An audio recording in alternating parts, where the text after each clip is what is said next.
பேயோட்டுற முறை எப்படின்னு பார்த்துட்டோம்னா, எப்போவுமே கிராமங்களில் நிறையா பரம்பரையாகவே பேய் ஓட்டுறவங்க இருப்பாங்க. சாமி ஆடுறவங்களும் பேய் ஓட்டுவாங்க.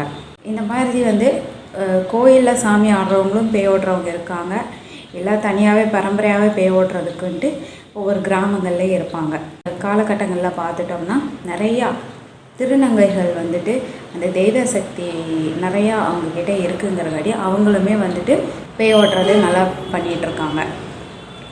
இப்போது சொல்லப்போனால் திருநங்கைகள் கிட்ட தான் தெய்வ சக்தியே ரொம்ப ஜாஸ்தியாக இருக்குது. ஏன்னா உண்மை அப்படிங்கிறது ஒரு மனிதன்கிட்ட ஜாஸ்தியாக இருந்தால் மட்டும்தான் அந்த தெய்வ சக்திங்கிறது அவங்கக்கிட்ட இருக்கும். அப்போது ஒரு ஆணாக இருந்தாலும் சரி, அல்ல ஒரு பெண்ணாக இருந்தாலும் சரி, அந்த தெய்வ சக்தியை இந்த காலகட்டங்களில் புனிதமாக அதை யாருமே எடுத்து பண்ணுறதில்ல. அதில் ஏதாவது ஒரு ஏமாற்று வேலைகள் பண்ணுறங்காட்டி அவங்களுக்கு முழுமையான தெய்வ சக்திங்கிறது கிடைக்கிறதும் இல்லை. அப்போது திருநங்கைகள் பார்த்துட்டோம்னா அவங்களுக்கு வாழ்க்கை எப்படிப்பட்டதுங்கிற அந்த கனமான வாழ்க்கையை உணர்ந்தவங்க. அதனால் தெய்வ சக்தியை ரொம்ப நல்லா உணர்கிறாங்க. அதனால் அவங்களுக்கு தெய்வ சக்திங்கிறது ரொம்ப ஜாஸ்தியாக தான் இருக்குது திருநங்கைகளுக்கு. அவங்க செய்து தரக்கூடிய மாந்திரீகமாக இருந்தாலும் சரி, இல்லை பேயோடுறதாக இருந்தாலும் சரி, எல்லாமே நல்லா பிரமாதமாக பண்ணிகிட்ருக்காங்க.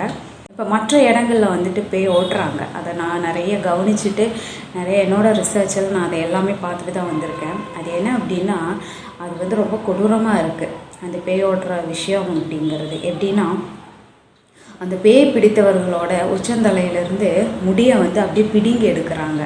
சரி, ஓகே, அப்போ பேய் பிடிச்சிருக்கு, அந்த முடியை அந்த பெண்ணுக்கு பிடிச்சிருந்தாலும் சரி, அல்ல குழந்தைகளுக்கு பிடிச்சிருந்தாலும் சரி, இல்லைன்னா ஆண்களுக்கு பிடிச்சிருந்தாலும் சரி, இல்லை வயதானவர்களுக்கு பிடிச்சிருந்தாலும் சரி, அவங்க உச்சந்தலையிலேருந்து அந்த முடியை பிடுங்கிடுறாங்க. அப்போதைக்கு அந்த பேய் போகட்டும் அப்படின்னு சொல்லிட்டு அந்த முடியை பிடுங்கிடுறாங்க. அப்போ அந்த மொத்தமாக ஒரு கட்டாக அந்த பிடுங்கின அந்த உண்மையான அந்த மனிதருக்கு அந்த பேய் போனதுக்கப்புறமா அது பயங்கர கொடூரமான வலியாக இருக்கும். அவங்களுக்கு அந்த மண்டையில் வரக்கூடிய அந்த வலி அவங்களுக்கு தீராத வலியாக இருக்கும். அப்பேற்பட்ட வலியை அவங்க அனுபவிக்கிறது, வாழ்க்கையில் இந்த மாதிரி ஒரு வலியெல்லாம் அனுபவிக்கிறதே ரொம்ப கொடுமையான விஷயம். அப்போ பேய் பிடிச்சிருக்கு அப்படிங்கிறப்ப வேறு வழி இல்லாமல் இந்த பேய் ஓட்டுறவங்க கிட்டே போயிட்டு அந்த முடியை பிடுங்கி அதுக்கப்புறமா தான் அந்த பேயை உள்ளே அடைச்சி வைக்கிறாங்க. ஆனால் இங்கே நம்ம காலச்சக்கர ஜோதிட நிலையத்தில் நாங்கள் பரம்பரையாக பண்ணிட்டு வரக்கூடிய அந்த பேய் ஓட்டுற வழிமுறை நம்ம பார்த்துட்டோம் அப்படின்னா அந்த மாதிரி துன்புறுத்தலே கிடையாது. நீங்கள் இங்கே நேர்லேயும் வர தேவையில்லை, நாங்களும் உங்கள் வீட்டிற்கு நேர்லேயும் வர தேவையில்லை. நாங்கள் பரிகாரம் எழுதி கொடுப்போம். அதாவது இந்த கோயிலில் போய் பூஜை பண்ணிக்கோங்க அப்படின்ட்டு. அதுவும் பெரிய லெவல் பெரிய அமௌண்ட்லாம் பூஜை கிடையாது. ஒரு 100, 150, 200க்குள்ளே தான் அந்த பூஜை சாமானங்கள் இருக்கும்.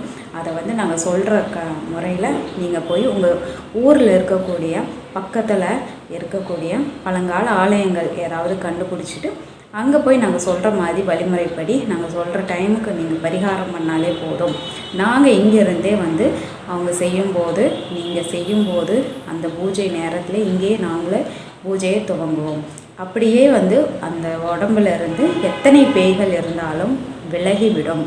அதை நாங்கள் அகற்றி விடுவோம். மேற்கொண்டு எந்த பேய்களும் அவங்கள பிடிக்காமல் கவசமும் பண்ணிவிடுவோம். அந்த பேய்க்கு அந்த வெளியேறின அந்த பேய்களுக்கு நாங்கள் அடுத்த உலகத்துக்கு உண்டான கதவை திறந்து விட்டுருவோம். அப்போது அந்த பேய்க்கு ஒரு விமோசனம், மறுபடியும் நாங்கள் அதையெல்லாம் அடைச்சி வைக்கிறதே கிடையாது. அப்போது இந்த மாதிரி கோயிலில் பரிகாரம் மூலியமாக உங்கள் ஊரில் இருந்தபடியே சௌகரியமாக உங்கள் உடம்புல இருக்கக்கூடிய பேயை ஓட்டிக்கலாம். அப்போது இந்த பேய் பிடிச்சிருக்கா இல்லையாங்கிறது தனக்குத்தானே ஒரு செக் பண்ணிக்கணுங்கிறதே நிறைய பேர் கூச்சப்படுறதுக்கு தான் நிறைய வாய்ப்பு இருக்குது. ஏன்னா நிறைய படித்தவங்க இந்த காலகட்டத்தில் இருக்காங்க. நல்ல ஒரு வசதியாக நல்லா டீசெண்டாக போயிட்டெல்லாம் வெளியே நல்லா போயிட்டு வர்றவங்க நல்ல டீசெண்டான ஃபேமிலியாகவும் இருப்பாங்க. பட் அவங்களுக்குள்ள பேய் ஏதோ பிடிச்சிருக்கும். இப்போ பேய்கள் பொறுத்த வரைக்கும் பார்த்துட்டிங்கன்னா சில பிளட்டை பிடிக்காது, சில பிளட்டு நபர்களை பிடிக்கவே பிடிக்காது. அது ஒரு சில குரூப் இருக்குது, அது ஒன்று. ஆனால் மற்ற ஏகப்பட்ட மனிதர்களை பேய்கள் பிடிக்கத்தான் பார்க்கும். அப்போ அந்த பேய்கள் பிடிக்காத பிளட்டு சிலது இருக்குது. அதே சமயத்தில் ஒரு முன்னோர்கள் செய்த புண்ணியங்கள் நிறைய சேர்த்து வச்சுருக்காங்க. நிறைய கோயில்கள் ஆலயங்கள் நிறைய கட்டியிருக்காங்க. ஆலயங்களுக்கு நிறையா செலவு பண்ணியிருக்கிறவங்க, அந்த பரம்பரை சார்ந்த பிளட்டு அவங்க வம்சாவளிகளுக்கு அவ்வளோ சாமானியமாக பேய்கள் பிடிக்காது. அப்போது பேய்கள் வந்து ஏகதேசம் மனிதனை பிடிக்கத்தான் பார்க்கும். 90% மனிதனை வந்து பிடிச்சிட்டு தான் இருக்குது. அப்போது இதில் வந்து படித்தவங்க இருக்காங்க, படிக்காதவங்க இருக்காங்க. இப்போ வந்து செல்ஃபோன் அப்படிங்கிறதே வந்துட்டு படித்தவங்க கையிலே இருக்குது, படிக்காதவங்க கையிலேயும் இருக்குது. ஆக மொத்தம் ஒன்று அந்த பேய்கள் வந்து அவங்கள வந்து அவங்க மைண்ட் செட்டில் விடாது. அதோட எண்ணத்துலேயே அது வந்து அந்த பிடித்த நபரை வந்து வழி நடத்தும். ஆனால் வெளியே வந்து காட்டி கொடுத்துக்காது. அப்போது அந்த நபர் படித்தவங்களாக கூட இருப்பாங்க, ஆனால் அவங்களுக்கு வந்து பேய் பிடிச்சிருக்கும். அதை வந்து அவங்க வெளிப்படுத்தாமல் மருந்து மாத்திரைகள் மூலிமா, சைக்காட்டிஸ்ட் மூலிமா, இந்த மாதிரி நான் கோயில்களுக்கே போய் விளக்கு போட்டுடுறேன், தானம் பண்ணிடுறேன் அப்படின்னெல்லாம் வந்து என்ன அதுக்கு என்ன ட்ரீட்மெண்ட் பண்ணணுமோ அதெல்லாம் விட்டுட்டு மற்ற விஷயத்துக்குள்ளே போயிடுவாங்க. படித்தவங்க ஏகதேசம் பண்ணுறாங்க, படிக்காதவங்களே படித்த அளவுக்கு ஞானம் என்கிட்ட இருக்குது அப்படிங்கிறவங்களும் இதைத்தான் பண்ணுறாங்க. அது ஒன்று. அப்போது இந்த பேய் நமக்கு பிடிச்சிருக்கா இல்லையாங்கிறத நீங்கள் வந்து இங்கே எங்ககிட்ட வந்து நீங்கள் செக் பண்ணிக்கலாம். ஆன்லைனில் ஃபோன்லேயே வந்து கேட்டு தெரிஞ்சுட்டு இருக்குதுன்னா உங்கள் வீட்டு பக்கத்தில் இருக்கிற கோயிலே நாங்கள் சொல்லக்கூடிய பரிகாரத்தை எடுத்து நீங்கள் பண்ணினாலே போதும். அவ்வளோதான். தாயத்து எந்திரங்கள் நாங்கள் இங்கேருந்து உங்களுக்கு கொரியர் அனுப்புவோம். அது உங்கள்கிட்ட வீட்டில் வச்சுக்கோங்க. அதை வச்சுட்டு நீங்கள் பரிகாரம் பண்ணுவீங்க.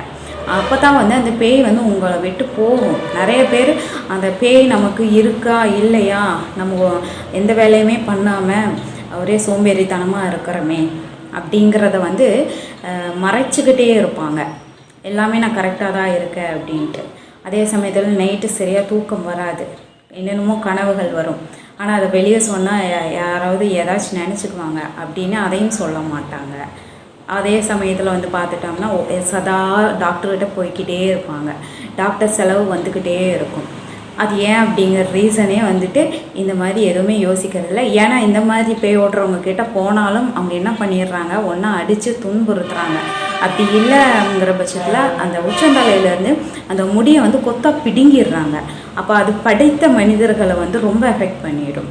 அதனாலேயே வந்து படித்தவங்களுக்கு வந்து பேய் பிடிச்சிருக்கா இல்லையாங்கிற ஒரு ரீசன் தெரிஞ்சுக்கிறதுக்கே அவங்க அந்த சைடே போகிறது கிடையாது. ஆனால் இங்கே நீங்கள் காலச்சக்கரத்தில் படித்தவங்க நீங்கள் இங்கே வந்து செக் பண்ணிக்கோங்க. செக் பண்ணிவிட்டு உங்களுக்கு இருக்குன்னா நாங்கள் சொல்லக்கூடிய பரிகாரம் உங்கள் வீட்டு பக்கத்துலேருந்தே பண்ணிவிட்டு அதை கிளியர் பண்ணிவிடுங்க.